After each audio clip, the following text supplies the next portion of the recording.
This topic is very recent, so I ask that you please listen to this story with a grain of salt. I wasn't planning to talk about this as the events are still very fresh, the wounds still open, and there are lives on the line right now. But many of you have reached out asking questions about what's going on between Thailand and Cambodia. So I will share what I know and what I've researched as clearly and carefully as I can, not to choose a side nor label anyone a villain or a hero. Because at the end of the day, we all want the same thing for the leaders of both nations to come together and find a peaceful solution before more people get hurt. So let's start with this. The Thailand and Cambodia border conflict didn't start out of nowhere. It started again with an old wound that never fully healed. Thailand and Cambodia have long disputed a stretch of land surrounding the Preah Vihear Temple, an 11th century sacred site near their shared border. Though the International Court of Justice ruled in 1962 that the temple belonged to Cambodia, Thailand never fully accepted the decision, particularly regarding the area surrounding the cliffs and the land. Skirmishes have erupted before in 2008 and again in 2011, but in May of 2025, things reignited. On May 18th, a Cambodian soldier was fatally shot near the Emerald Triangle where Thailand, Cambodia, and Laos converge. Cambodia claimed the soldier was patrolling within its own territory, whereas Thailand argued he had crossed into Thai space and posed a threat. The Cambodian government quickly called the killing a deliberate act of aggression. Thailand accused Cambodia of using the soldier to test border defenses. By the end of May, Cambodia recalled its ambassadors from Bangkok, Thailand restricted Cambodian imports, military vehicles began appearing on both sides of the border, and nationalist rhetoric surged across media platforms. Once again, history started to bleed. And then came the explosion. On July 24th, Thai soldiers patrolling near the Tamunto temple stepped on a landmine. Several were critically injured. Thai military officials accused Cambodia of planting it deliberately inside of Thai territory. Cambodia denied responsibility, suggesting it may have been an old remnant of earlier conflicts, such as Cambodian War or the Khmer Rouge. Regardless, the response was immediate. Thai artillery fired across into Oda Mienjoy and Bandia Mienjoy. Cambodia responded with BM-21 rocket systems, launching attacks into Surin and Sisaket provinces. Shelling intensified across 6 major hotspots, including the long-contested Preah Vihear Temple Zone. By nightfall, homes were burned, families fled, and the war was no longer symbolic, it was active. And both sides pointing fingers at each other, each claiming to act in self-defense. By morning, the fighting had escalated.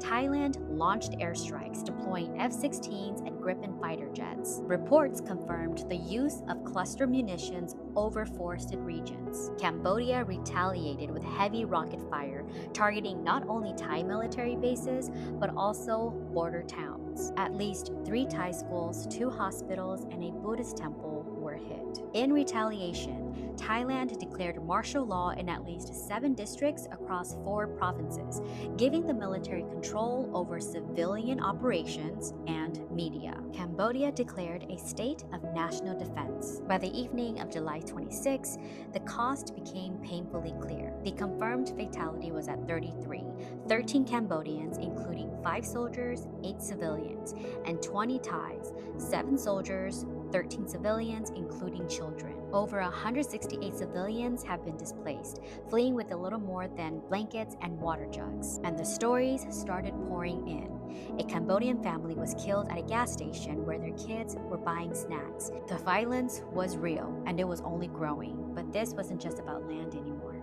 It was turning into something personal and deeply political. Thailand's new Prime Minister Pathumtha Shinawatra is the daughter of former Prime Minister Thaksin Shinawatra. Her election marked the return of a powerful, controversial political family. Cambodia's Prime Minister, Hun Manet, is the son of a longtime ruler, Hun Sen, who remains a strong influence behind the scenes. Early in July, a leaked phone call between Pathumtha and Hun Sen surfaced.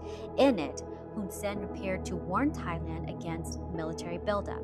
Thai officials viewed it as a threat.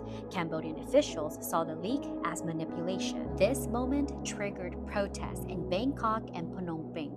online national campaigns, and political leaders pressured into proving strength. What could have been a behind closed doors diplomatic dispute suddenly went viral across both countries, fueling nationalist outrage, protests, and pressure on both leaders to stand strong. So by the time the bombs started falling on July 4th, public opinion had already been weaponized. Political analysts warned this was no longer about temples, mines, or patrol routes.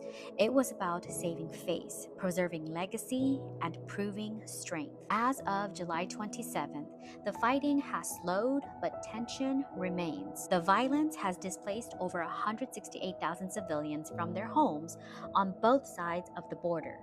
Thousands are sleeping in makeshift shelters, school gyms, and monastery courtyards with little food, limited access to medical care, and no clear end in sight. In Thailand, the martial law is still active in at least 7 districts. Thai soldiers have fortified border checkpoints, built temporary military bases in rural towns, and launched surveillance operations using drones and helicopters. Dozens of schools remain closed, especially in areas where rockets damaged classrooms and water systems. In Cambodia, villages in Uda Minchai, Pusat, and Bantia Minchai have been shelled. A Cambodian humanitarian aid convoy was hit by stray fire, injuring 4 Red Cross workers. Provincial governors have ordered the relocation of thousands to temporary camps. Cambodian officials report shortages of medicine, clean water, and tents for the displaced. Across both nations, survivors are sharing similar stories. We were planting rice when the airstrike hit the road. We left with nothing. My kids didn't even have shoes.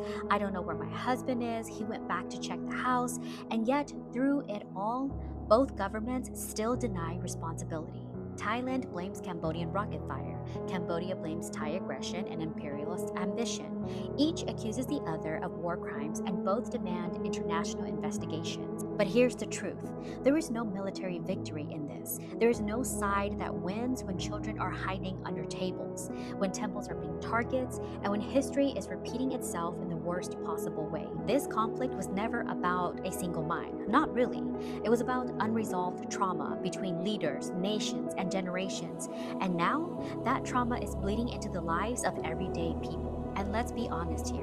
While leaders debate borders, ordinary people are burying loved ones and fleeing fire. There is no winner here when there's so much loss. So wherever you're listening from, remember this.